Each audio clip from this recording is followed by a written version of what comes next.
MPS 3 Bharat लोकतंत्र और विकास, paper 2021 फरवरी, question number 1। आरंभिक राष्ट्रीय आंदोलन में आर्थिक चिंतन में गांधी के योगदान का परीक्षण कीजिए।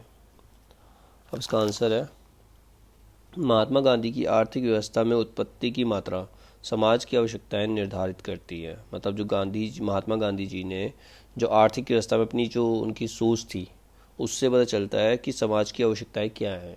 समाज की आवश्यकताएं क्या है वो निर्धारित करती है।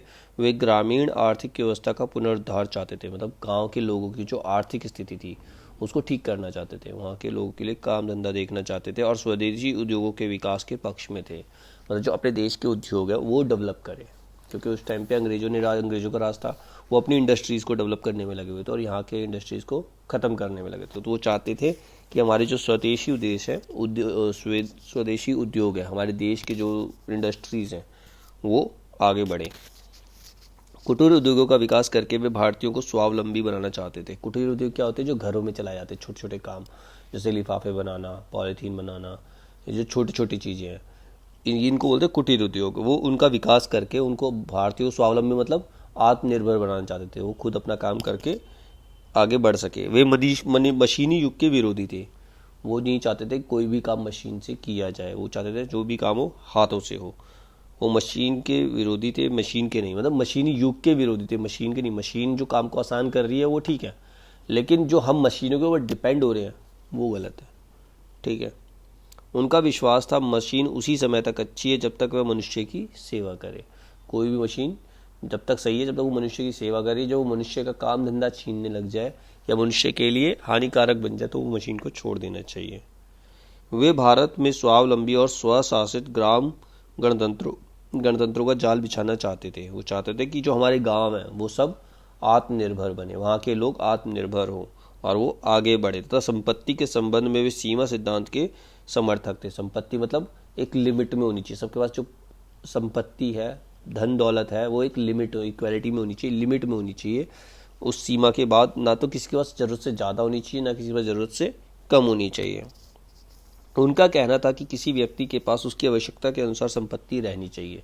उसे जितने की आवश्यकता है उतनी ही उसे संपत्ति रखनी चाहिए। जैसे खुद धोती पहनकर ही घूमते थे, क्योंकि तन ढकने के लिए एक धोती काफ़ी है, तो ज़रूरी नहीं है हम फालतू कपड़ा वेस्ट करें। तो उसी तरह वो संपत्ति के बारे में भी सोचते थे कि हमारे लिए जितनी संपत्ति चाहिए, ज़रूरी है, वो हमारे पास होनी चाहिए, उससे ज़्यादा नहीं होनी चाहिए। हर व्यक्ति को स्वयं अपनी संपत्ति को सीमित करके त्याग की नीति अपनानी चाहिए। जब उसकी आवश्यकताएं पूरी हो जाए तो अपनी संपत्ति उसे दूसरों में बांट देनी चाहिए। महात्मा गांधी के आर्थिक विचारों में ट्रस्टीशिप का सिद्धांत प्रमुख है। उनका कहना था कि जमींदार और पूंजीपति कृषकों के ट्रस्टी की तरह कार्य करते हैं। मतलब जो जमींदार है और पूंजीपति हैं वो किसानों के ट्रस्टी हैं, मतलब उनकी ज़मीनों की वो देखभाल करते हैं। ट्रस्टियों के रूप में जमींदारों और पूंजीपतियों को अपनी योग्यताओं और अपनी पूंजी को अपने हित में प्रयोग नहीं करना चाहिए।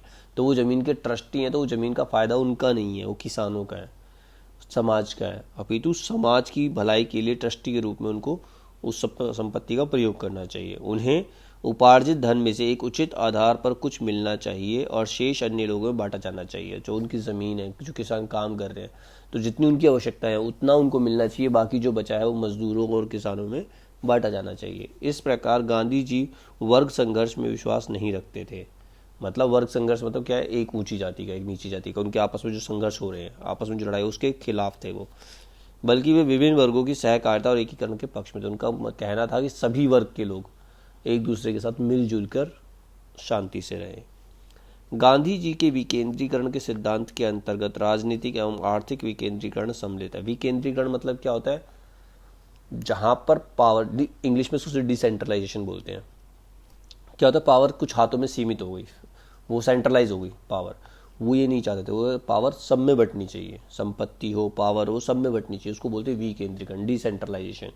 जैसे मैनेजमेंट के अंदर होता है कि अपने जो उनके जो पावर्स है उसको डिसेंट्रलाइज कर दिया जाए। ठीक है, सबके अंदर सबको थोड़ी थोड़ी पावर दे दी जाए, ना कि एक ही बंदे को सारी पावर दे दी जाए। ठीक है, तो वो सोसाइटी में ये चाहते थे कि डिसेंट्रलाइजेशन से जितनी पावर है, जितनी संपत्ति है, सब में बंटनी चाहिए, किसी एक के हाथ में नहीं रहनी चाहिए। वस्तुओं के उत्पादन एवं वितरण भी स्वतः होता है एवं उत्पादन और उपभोग दोनों एक ही क्षेत्र में होते हैं। वो कहते हैं जो वस्तु का उत्पादन होता है, प्रोडक्शन और वितरण एक ही क्षेत्र में होता है। कुछ चीज़ें उगाई जा रही तो उसी क्षेत्र के लोग उसको इस्तेमाल करेंगे ना, तो वहीं पर उसका प्रोडक्शन हो रहा है, वहीं उसका डिस्ट्रीब्यूशन भी हो रहा है। तो एक ही क्षेत्र में उपभोग भी हो रहा है और उत्पादन भी हो रहा है। ठीक है, कंज्यूम भी कर रहे हैं और प्रोड्यूस भी कर रहे हैं एक ही क्षेत्र के अंदर। MPS 3 भारत लोकतंत्र और विकास।